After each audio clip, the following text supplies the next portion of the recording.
Hey, how you doing? This is Craig Beck from StopDrinkingExpert.com. Welcome into another video. If you're new here, then welcome. Hit that subscribe button, ring the bell, so you get a notification when I bring out a video. That is every day, 3 p.m. Eastern Standard Time, and a live stream on Wednesdays, 9 a.m. Eastern Standard Time. Doesn't matter whether you're still drinking or you're 10 years sober, you're very welcome at our weekly meeting. It's a bit like going to AA, but you don't have to go to a church hall or a community center and tell people where you're going or anything like that. You can sneakily do it at your office desk if you want. So today I've had an email from one of my members doing my quit drinking course at stopdrinkingexpert.com. She's called Sarah, and she is doing great, but she's living with another problem drinker, and it's causing her problems. So that's what she wants to talk about. Does that resonate with you? Also, she wants to talk about success rates for first-time users of the course. What should she expect? And what if she relapses? She's got a ton of questions. So let's talk about that today. The Stop Drinking Expert course isn't just an excellent way to deal with problem drinking. According to Trustpilot, it's the best way. Rated #1 in addiction treatment centers, #1 in alcoholism treatment programs on the entire Trustpilot platform, #1 in mental health services, #1 in psychotherapy, and #1 in wellness programs. If you're serious about dealing with your drinking, get the best, most successful, and most respected solution. Book your place on Sunday's free Quit Drinking webinar now. Okay, so let's take a look at Sarah's email here. Let's bring it up. Hi, Craig. I've just started your program, 8 days alcohol-free, and I'm absolutely delighted. It's been like a light switch has gone off in my head, and I no longer want to drink at all. So different from my experience of the willpower struggle. So I have 2 questions.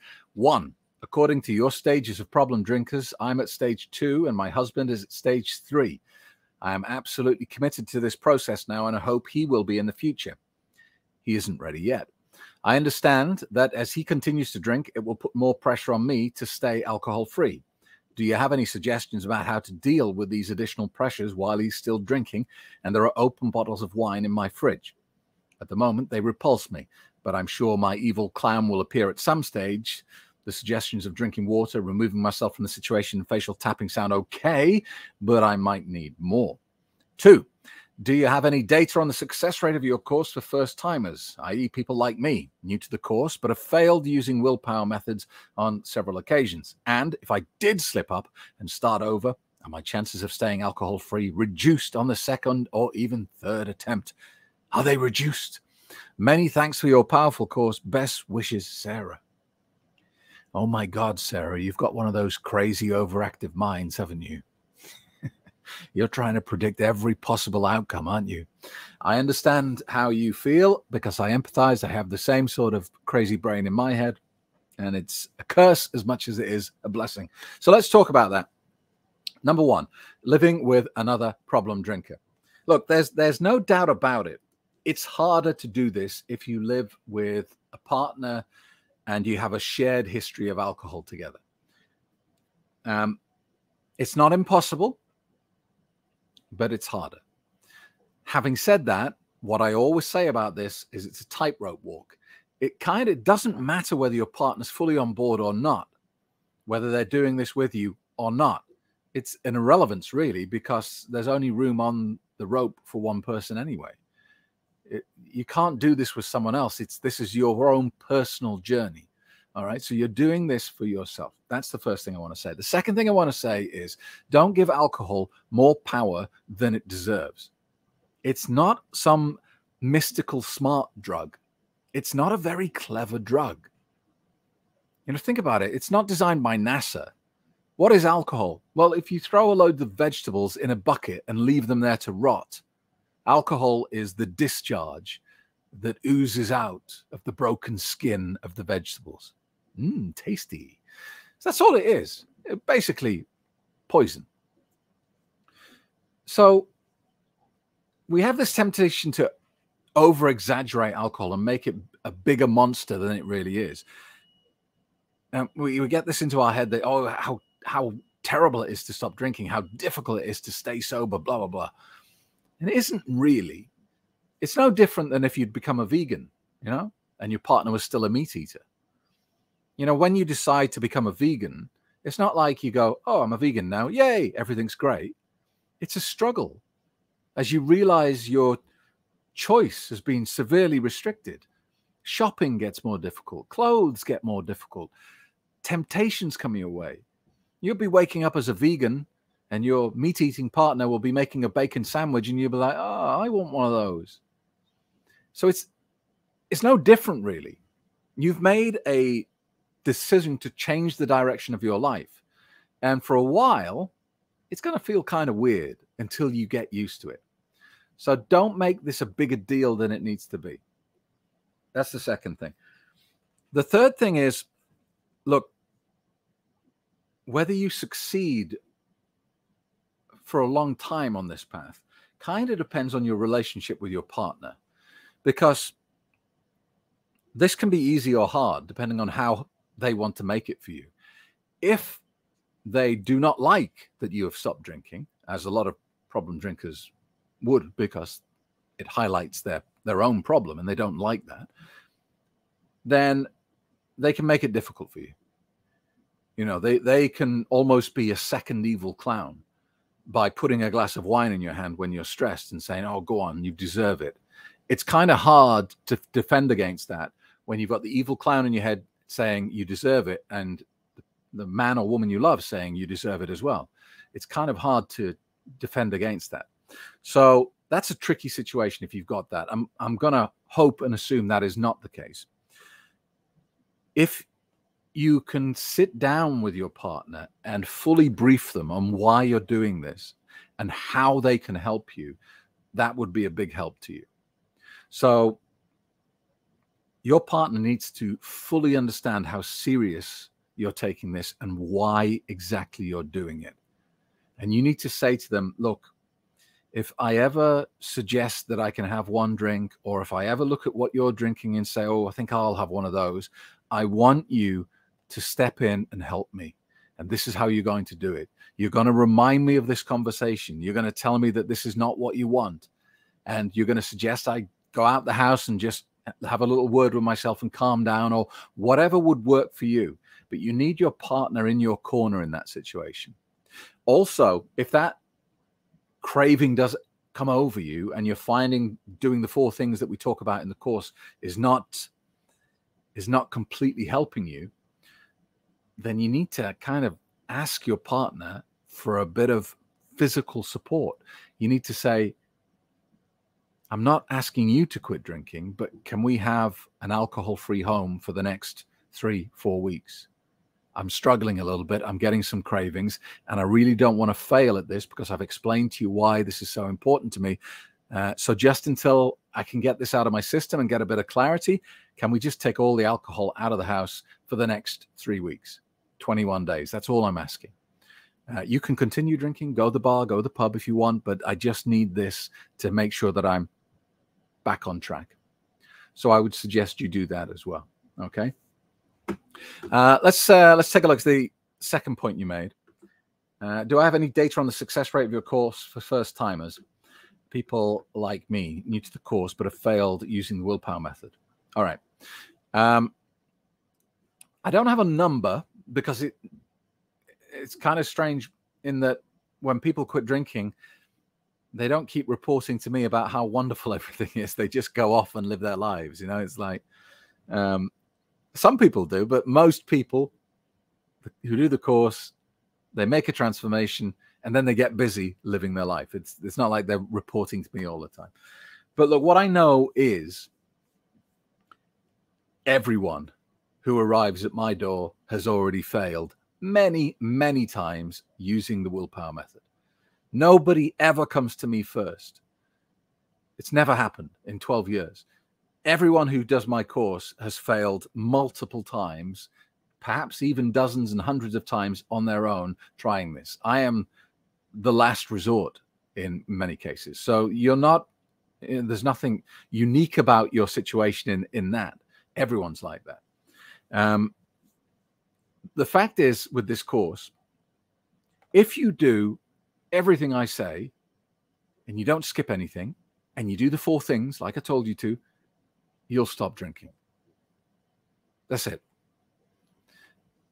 Because I know that to be true, because I've never had anyone email me saying, "Oh, Craig, I drank last night." And I've said to them, "Did you do the 4 things?" And they've replied, "Yep, did them." It's never happened. So the choice is always whether you do the 4 things or not whether you drink or not. Because if you do the 4 things, you won't drink. So success rate wise, it's somewhere between 0 and 100%, depending on how seriously you take the course. As far as what happens if you relapse, the way I describe this, Sarah, and again, it's a case of not giving alcohol too much power. It's a bit like if you went to the doctor and the doctor said to you, "I'm afraid you've got diabetes. However, as long as you take these tablets and you're careful about what you eat, it should in no way affect your life expectancy. You should live a perfectly normal life as long as you take these tablets and be careful about what you eat." So off you go and you do what the doctor says for a whole year. And then out of the blue, for some reason, you have a diabetic flare-up and you feel terrible. You have to take time off work. You feel awful. You're in bed. It's just a disaster. How would you respond to that event? You wouldn't say, "Well, these tablets obviously don't work," and throw them away, would you? You wouldn't say, "Well, watching what I eat obviously doesn't work, so now I'm just going to eat chocolate cake continuously." Of course not. You would acknowledge it for what it really is. You'd say, "Okay, I just had a bit of a flare-up, so I'll continue doing what was working for that 1 year. I'll take the tablets and I'll watch what I eat." Yeah. And that's exactly what you need to do in a relapse situation. You need to see it for what it is, a blip. Don't make the mistake of thinking, "Well, that's it. I'm obviously just uncurable," or I'm destined to be a drinker. I might as well just carry on now that I've started. Don't make it a bigger deal than it needs to be. Don't throw the baby out with the bathwater. Dust yourself down and start doing what you previously did. Now, I would always suggest upon every relapse, it happens, but don't go creating self-fulfilling prophecies saying it must happen. It doesn't have to happen. But if you have a relapse, do what you did before plus 1 extra thing. You need to add in 1 extra element to what you're doing, because what you did before is now a little bit weaker. Because the evil clown has been awakened by your relapse. He's suddenly got power again. And remember what we talk about in the course. He's going to have power for 14, 15, 16 days now. So you've awakened him and he's got, fresh vitality and invigoration. He's ready to go at you. And you've also, at the same time, given him a new weapon. He can laugh at you now and say, "Everything you tried to quit drinking before was a joke. It failed. Just look at the evidence around you. So what makes you think it's going to happen? What makes you think it's going to work this time?" And it's kind of hard to argue against that because he's right. He's right. And you've got the evidence in front of you. So you need to do what you did before plus 1 more thing. What is that plus 1 more thing? Well, there are countless options. You could binge 3 great quit drinking audiobooks in a row. You could download them from Audible, something like William Porter, Alcohol Explained. You could get Dr. David Nutt, Drink, I think it's called. You could get Jason Vale, Kick the Drink, and just say, "I'm going to listen to 150 hours of great sobriety content as my extra thing."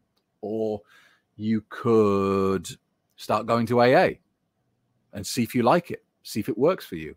You could book one-to-one coaching with me, or you could buy a custom hypnosis track and bring that into the mix. Just add 1 extra thing into the mix.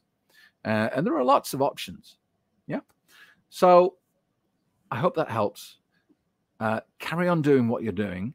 Try not to overthink it. Just enjoy your sobriety. All right. And try and make this about falling in love with being sober, Sarah, not about quitting drinking. And to do that, you have to keep a rolling acknowledgement of how it feels to be sober. Because if you make this about quitting drinking, eventually enough time will pass where you can't quite remember how bad alcohol made you feel. You will look back with rose-tinted glasses and you won't see just how miserable you were when you were drinking. So instead of running the risk of that, be in a constant daily state of gratitude for sobriety. And that means being a little bit more aware of how you feel, what's going on in your life. So just take some moments, Sarah, every day, without fail, just to stop. Breathe deeply. Look around. Look at your life. And think about all the things that are amazing now that you're not drinking. So you might be aware of the way your body feels, about your energy levels, about the great time you had last night with your kids, and you were conscious, you were fully there in the room. You weren't sedated, and it was amazing. You might think about how sex got better, or how you've restarted a hobby that you long since let go because of your drinking. But you need to do this every day, just to stop in the moment and just appreciate sobriety and go, I love this. Why would I not choose this? Why would I choose to drink again? This is so good. And that's the secret to making this stick. A constant rolling appreciation and gratitude for sobriety. Hope that helps, Sarah. Keep going. You're doing really well. If you're worried about your drinking and you're ready to take the next step, then that next step is at the bottom of the screen. Go to that website and book yourself on Sunday's free Quit Drinking webinar. I'll talk you through my course that has helped over 200,000 people just like you to escape the miserable loop of alcohol addiction. Thanks a lot. See you in the next video.